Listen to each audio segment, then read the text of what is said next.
As we've said, we're spending all this week talking with every one of the Democratic candidates seeking to replace Joe Kennedy.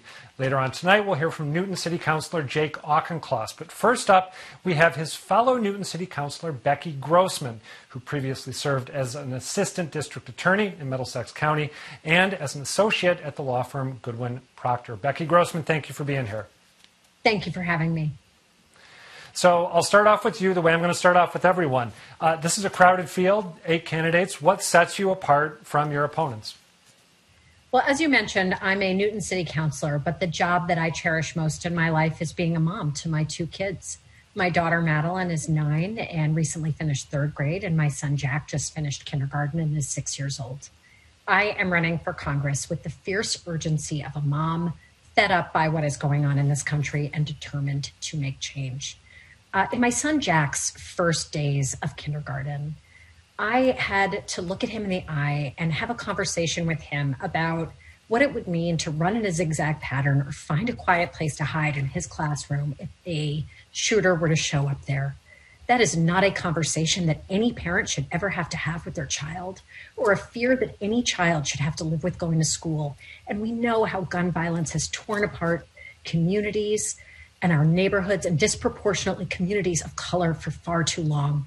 The only reason that we can't pass reasonable gun legislation in this country is because of the NRA. That's why I want to go to Washington and take them on, and why I think having moms in Congress would get us there. Sorry to interrupt you there. It's always tricky talking remotely like this. If you are elected, how would you leverage your position as a congresswoman to push back at the NRA? What would you do specifically? Well, first and foremost, we have to get the money out of politics.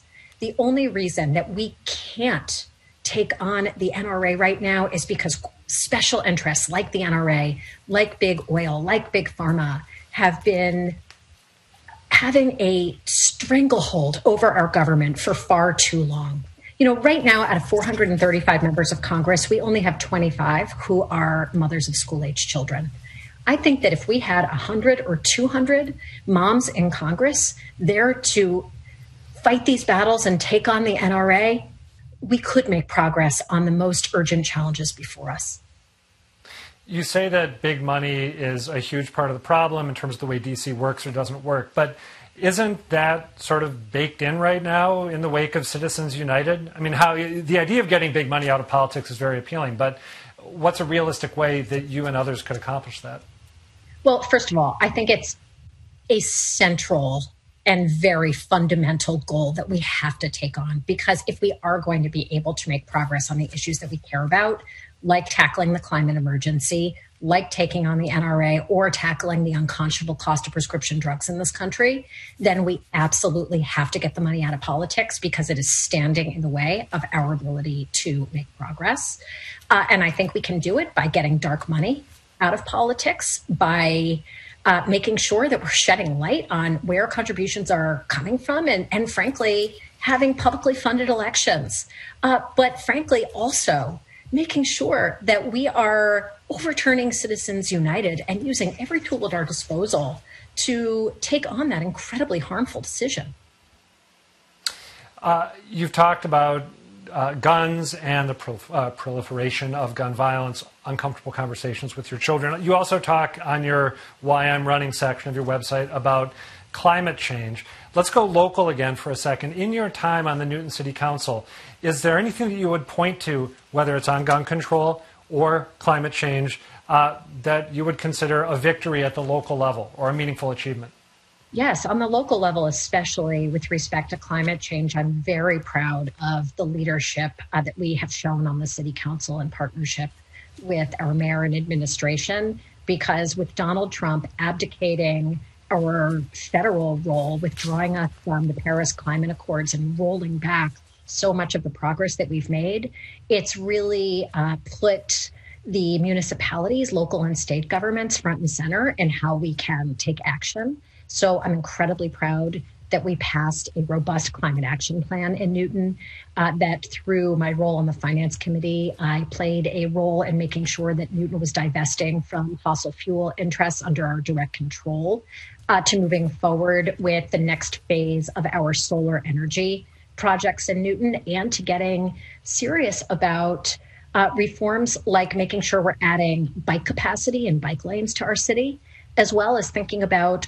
multi-family transit-oriented development and how we can rethink what the future footprint of our city and how people are going to get from place to place is going to look like, so we can simultaneously move forward on our housing justice goals as well as our climate justice goals. We're approaching the lightning round portion. I only have a couple minutes left with you. There are so many of you that we can't talk for as long as I'd like. So I'm going to throw some questions at you rapid fire here. First one, if you could not vote for yourself in this election, which of your rivals would you vote for and why? Well, I'm really thinking about bringing this campaign over the goal line and focused on our message of bringing progressive change through the lens of, as I said, a mom who is fed up by what's going on in this country and determined to make change. Of course. Just so you know, I'm going to ask every one of your opponents this question as well. So you couldn't pick one other person in the field if, for whatever random arcane reason, you couldn't vote for yourself. You can't pick an opponent? I have tremendous respect for everybody who has stood up and put themselves out there running in this race. Okay. You're running to replace a guy who's running for U.S. Senate right now against an incumbent. Do you have a preference in the Markey-Kennedy contest?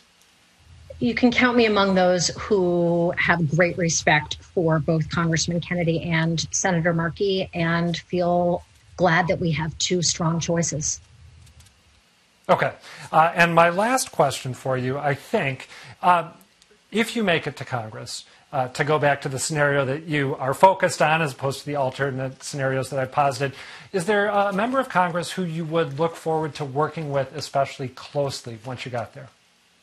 Absolutely. Well, I would point to the leadership of Congresswoman Clark, and I look at how she has led with empathy, with openness, with authenticity. I particularly admire the focus that she has brought to early childhood education, to affordable childcare, which I feel has been a part of the conversation that hasn't gotten nearly enough attention as working families across the country are struggling right now to get through the pandemic and put their childcare picture together. And that was true well before the pandemic and is going to be a major issue that we have to tackle after we get through this crisis as well. And when I look at Congresswoman Clark's leadership style, the way she's approached the issues and her dedication to standing up for families and looking through what's going to protect the long-term best interests for our kids, that's a style of leadership that I admire greatly. Got it. Becky Grossman, thank you for taking time to talk with us, and good luck down the home stretch. Thank you for having me.